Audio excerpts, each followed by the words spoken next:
kulaa ncwadi ngokubhalwa ngumvangeli Yohane uchapter 18 ivesi 20. Waphendula uYesu wathi, mna ndathetha ngokungafihlisiyo kulo ihlabathi. Mna bendihleli ndifundisa endlini yesikhungo nasetempileni apho abaYuda ebesakubuthelana khona evela kumacala onke. Emfihlakalweni andithethanga nto. Ewe Pelekazi. Mandihlale Hlala Pelekazi. apha ngenxa yobude bale vesi. Ewe. Emfihlakalweni andithethanga nto. I have said nothing in secret.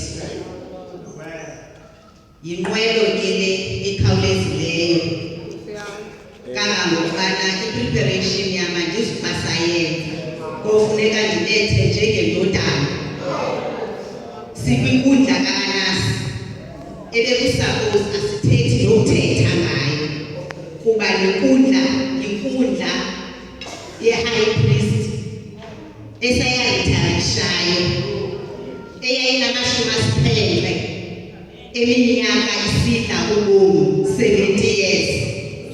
If besithetha ngokweli xesha besiza kunyanzeleka le meko kaAnasi siyifanise nemeko yenkundla kaSetho ngeyiwa ngokuba i-NPA iye yadicide yokuba ngaba mayiyokuthatha ijaji esele ihleli iritayarishile. This high priest esithetha ngayo namhlanje nguAnasi umbingelelo omkhulu kuthiwa wayesesihlalweni since 6 AD uyokutsho ku-15 AD.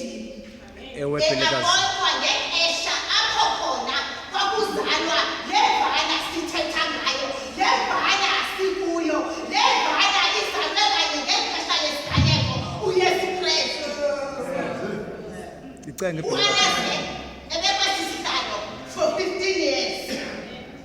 Into ebangela yokuba ngaba bekwasisihlalo for 15 years kungenxa yepower, kungenxa ye-greediness, kungenxa ye-ambition.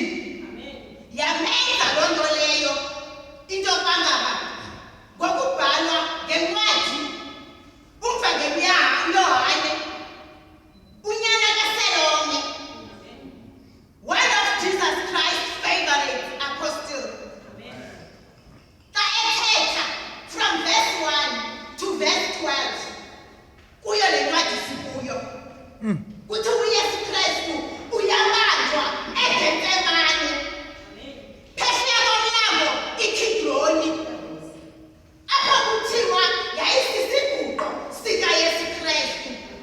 Kwaye zithi izibhalo yayinguye kunye nabafundi bakhe ababeyazi into yokuba ngaba uYesu Kristu uthandazela phi. That is why naxesha abanjwa ngayo umntu onike i-secret code ikwangumfundi kaYesu Kristu onguJudas. Icenge Pelekazi. Icenge uhambe ngaloo ndlela. Kuthiwa uJudas yayinguye wayekhokhela amapolisa Ewe me. ekhokhela amaJuda namajoni aseRoma. Kuthiwa ke babephethe izibane engibona into yokuba ngaba uYohane the reason why esithi babephethe izibane ikhona le ndawo umongameli ukhanga ekhaphazela afuna ukuyithatha uYohane into yokuba ngaba athi babemkhokhela ephethe izibane. The reason is uYesu Kristu lona babembambe ezindulwini zobusuku. That is why ke ngoku bephethe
awumcekiswa yiyo loo nto ndisithi bambamba ngexesha elirongo.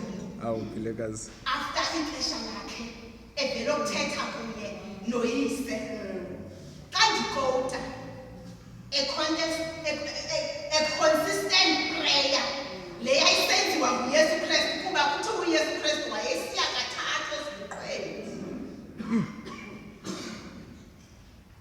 When I quote, a consistent prayer releases the power of God's blessing on your life and circumstances. Close quote. Xa uzondelele ngokuthandaza, ukhulula amandla kaThixo khona ukuze nantoni na engumqobo phakathi kwakho ingabi nako ukukuphazamisa, unabe nako ukugqobhozela ngapha kwemeko ebekiweyo phambi kwakho. That is why uYesu Kristu simva in verse